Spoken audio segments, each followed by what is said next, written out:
dan ada penyakit batin, penyakit hati. Seberat apapun penyakit hati kita, dokternya adalah diri kita sendiri, yaitu berusaha sekuat tenaga agar kita bisa sehat hati kita. Karena penyakit hati ini sangat berbahaya, dampaknya kepada nilai-nilai amal ibadah kita. Salah satu penyakit hati yaitu hasad. Hasad itu dengki, iri, benci dengan orang lain, tidak suka melihat orang lain mendapatkan nikmat yang lebih dari dirinya. Dan itu adalah penyakit hati yang harus kita sembuhkan sendiri. Karena orang yang punya penyakit hasad, penyakit dengki, iri kepada orang lain itu jelas-jelas sangat dilarang di dalam ajaran agama kita. Di dalam riwayat Imam Muslim, Rasulullah Sallallahu Alaihi Wasallam sudah menyampaikan larangan memiliki penyakit hasad ini. Di mana kata Nabi, la tahasadu wala tanajashu wala tabaghadu wala tadabaru. Janganlah kalian hasad, dengki, janganlah kalian saling menyakiti, terutama di dalam jual beli. Janganlah kalian tabaghadu, saling membenci, saling marah, dan janganlah kalian saling membelakangi, diam di antara satu dan yang lain.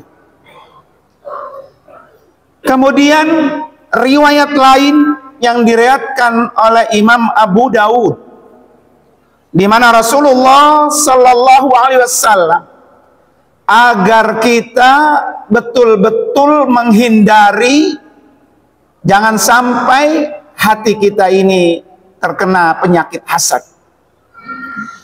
Di mana Rasulullah Sallallahu Alaihi Wasallam bersabda, iyyakum wal hasada, jauhkanlah dirimu dari penyakit hasad. Fa innal hasada ya'kulul hasanat kama ta'kulun naru al-hataba. Karena sesungguhnya hasad itu akan memakan kebaikan-kebaikan sebagaimana api memakan kayu bakar. Ini artinya ketika ada di diri seseorang penyakit hasad, dengki, iri ini, maka kebaikan-kebaikan yang ia punya, maka kebaikan itu akan habis, akan hilang, akan sirna seperti api membakar kayu-kayu bakar. Ini yang sangat dikhawatirkan oleh Rasulullah Sallallahu Alaihi Wasallam. Jangan sampai hati kita memiliki penyakit hasad, dengki, iri. Karena akibatnya itu sangat fatal. Terutama dia akan bisa menghilangkan nilai amal-amal soleh kita. Semua kita pasti punya amal-amal soleh, punya nilai pahala. Kita punya pahala sholat, kita punya pahala puasa, kita punya pahala sholat berjamaah, kita punya pahala sedekah, kita punya pahala jariah, infak, dan lain sebagainya. Kita juga punya pahala pernah menolong orang. Tapi karena ada penyakit hasad di hati kita, menyebabkan nilai-nilai pahala itu yang begitu capek dan lelah kita lakukan, dia akan habis sirna karena ada penyakit hasad di dalam diri kita. Ma'asyiral muslimin rahimakumullah. Akibat lain dari sebab penyakit hasad, di mana Rasulullah sallallahu alaihi wasallam beliau bersabda dan diriwayatkan oleh Imam Bukhari, di mana kata Nabi, man kanat indahu mazlimatun li akhihi, kalau ada orang yang berbuat zalim, pernah menyakiti saudaranya, pernah menyakiti orang lain, maka kata Nabi, falyatahallal minha, maka hendaklah dia minta disegerakan untuk dihalalkan, diselesaikan, supaya tidak ada kezoliman, tidak ada penyakit di antaranya. Fa innahu laisa dinarun wala dirhamun, sebelum dinar dan dirham tidak berlaku lagi. Artinya sebelum kiamat datang, ketika kita pernah menyakiti orang lain, menzolimi orang lain, menipu orang lain, maka kata Nabi, falyatahalla, segera diselesaikan sebelum kiamat itu datang. Tetapi jika kematian itu datang, kemudian kita belum selesaikan, min qabli ayyukhadha li akhihi min hasanat, maka orang itu sebelum kebaikannya diambil untuk saudara-saudaranya yang dizolimi, maka kebaikan-kebaikan yang kita punya itu akan pindah kepada orang yang dizoliminya. Kemudian ketika kita punya dosa, orang yang disakitinya punya dosa, kemudian dosa orang itu pun akan pindah ke orang yang menyakitinya. Ini adalah satu peristiwa yang sangat menyakitkan. Jika kita pernah menyakiti orang, maka orang yang kita sakiti, dosa-dosanya pindah ke kita. Nah, ini yang sangat kita khawatirkan. Ma'asyiral muslimin rahimakumullah. Beberapa hari lalu kita sama-sama diperlihatkan di media sosial bahwa ada seorang ulama besar yang bernama Habib Umar. Beliau ketika ditanya, kenapa Habib ketika Anda dicaci, disakiti, dibuli oleh orang lain, kemudian Anda tidak marah? Apa jawabnya Habib? Cacian, bulian, makian dari orang lain itu adalah ladang pahala buat kita. Justru kita berterima kasih. Ternyata ada orang yang menyakiti kita, ada orang yang membuli kita, ada orang yang menghina kita. Karena itu adalah ladang pahala. Beliau meneruskan jawabannya, kata Habib, ada satu orang yang datang ke Imam Hasan Al-Basri. Kemudian orang itu mencaci, memaki Imam Hasan Al-Basri tadi. Orang itu juga mengeluarkan kata-kata buruk kepadanya. Apa yang dilakukan oleh Imam Hasan Al-Basri? Ketika beliau tahu bahwa orang ini telah mencacinya, menggosipkannya, memakinya, membulinya, mengeluarkan kata-kata buruknya Kemudian Imam Hasan Al-Basri membawakan yang ia punya. Ia punya buah-buahan. Kemudian buah-buahan itu ia kirimkan kepada orang yang telah mencacinya, memakinya. Dan ini sebagai bentuk terima kasihnya atas kiriman orang ini. Jadi ketika Imam Hasan Al-Basri dicaci, dihina oleh orang lain, apa yang ia punya, termasuk ia punya buah-buahan, buah-buahannya itu dikirimkan kepada orang yang telah mencacinya. Dan ini merupakan rasa terima kasih Imam Hasan Al-Basri. Kata beliau, saya hanya bisa mengirimkan buah-buahan yang fana ini. Buah-buahan ini saya kirim fana, dimakan habis.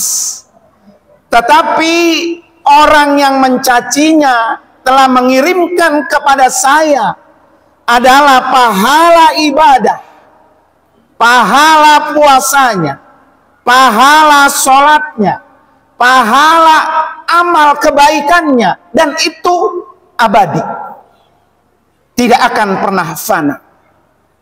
Itulah yang membuat Imam Hasan Al-Basri berterima kasih kepada orang-orang yang telah mencaci, menghina, membuli, dan memakinya. Karena orang itu telah mengirimkan pahala amal solehnya. Dan pahala amal soleh itulah abadi. Ma'asyiral muslimin rahimakumullah. Namun bagaimana ketika hati kita sampai saat ini masih terbelenggu oleh penyakit hasad? Sulit rasanya untuk kita hilangkan. Seringkali kita iri dengan nikmat orang lain. Seringkali kita menjahati orang lain. Seringkali kita menghina orang lain. Maka ada beberapa hal yang harus dilakukan oleh orang ini. Yang pertama, doakan. Doakan orang yang kita sakiti itu dengan doa-doa terbaik.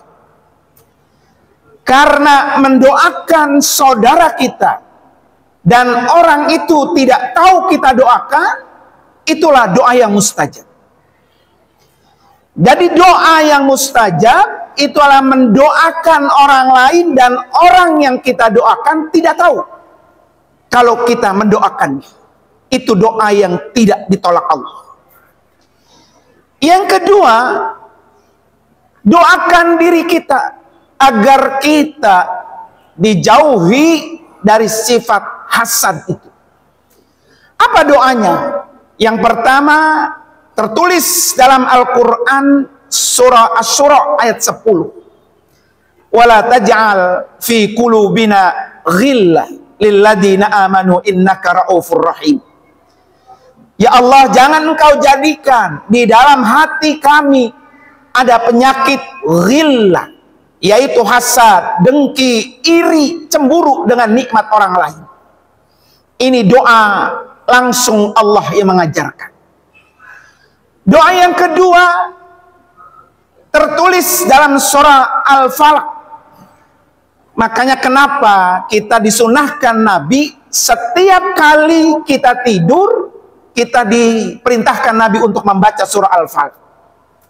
Qul a'udzu birabbil falaq min syarri ma khalaq wa min syarri ghasikin idza waqab wa min syarrin naffasati fil 'uqad wa min syarri hasidin idza hasad.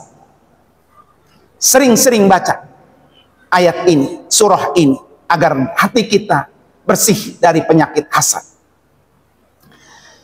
Dan surah ini pula termasuk surah yang tidak boleh ditinggalkan setiap kali kita selesai sholat. Ada beberapa amalan yang jangan ditinggalkan. Minimal 10 amalan setiap kita selesai sholat, terutama ba'da subuh dan ba'da maghrib. Yang pertama istighfar. Yang kedua Fatihah. Yang ketiga surah An-Nas, surah Al-Falaq, surah Al-Ikhlas, surah awal Baqarah. ayat kursi, dan 2 ayat terakhir surah Al-Baqarah. Kemudian tahlil tahmid, yang terakhir sholawat. Ini akan bisa menjadikan hati kita menjadi tenang, menjadi tenteram, bahkan hati kita akan bisa menjadi cahaya, bisa menerangi orang lain. Makanya diajarkan oleh Nabi, sepanjang kita berangkat dari rumah menuju ke tempat ini, menuju ke rumah Allah, terutama setiap saat kita berangkat dari rumah menuju ke masjid, ada satu doa yang harus dibaca dan diajarkan oleh Nabi. Allahumma ij'al fi qalbi nura. Allahumma ij'al fi qalbi nura. Ya Allah, jadikan hati saya ini cahaya. Orang yang hatinya bercahaya, maka orang ini tidak akan pernah benci dengan orang lain, tidak akan pernah dengki dengan orang lain, dan dia akan bisa membantu menyinari orang-orang yang butuh sinar daripada sinar kebaikan. Masyarul muslimin rahimakumullah. Kemudian solusi yang ketiga, ketika kita melihat ada orang yang benci, dengki dengan kita, maka harus dipatrikan dalam diri kita, itu hanya urusan dunia. Seberapapun besarnya masalah kita dengan orang itu, maka yang kita anggap itu urusan dunia. Sebesar apapun dunia yang kita miliki, sebanyak apapun dunia yang kita punya, saat besok hari ini kita sudah dipanggil oleh Allah untuk pulang kampung, maka kemegahan, kedudukan, tahta, jabatan, semuanya akan kita tinggalkan. Yang harus kita tinggalkan ketika kita meninggalkan dunia, tinggalkanlah yang baik-baik. Itu adalah tugas kita. Ketika kita mampu meninggalkan yang baik-baik di dunia ini, saat kita pulang kampung, maka nama kita akan dikenang oleh orang-orangnya hidup kenangan yang baik-baik. Dan itu akan mengantarkan kita mudah, gampang masuk dalam surganya Allah Subhanahu wa ta'ala. Masyarul muslimin rahimakumullah.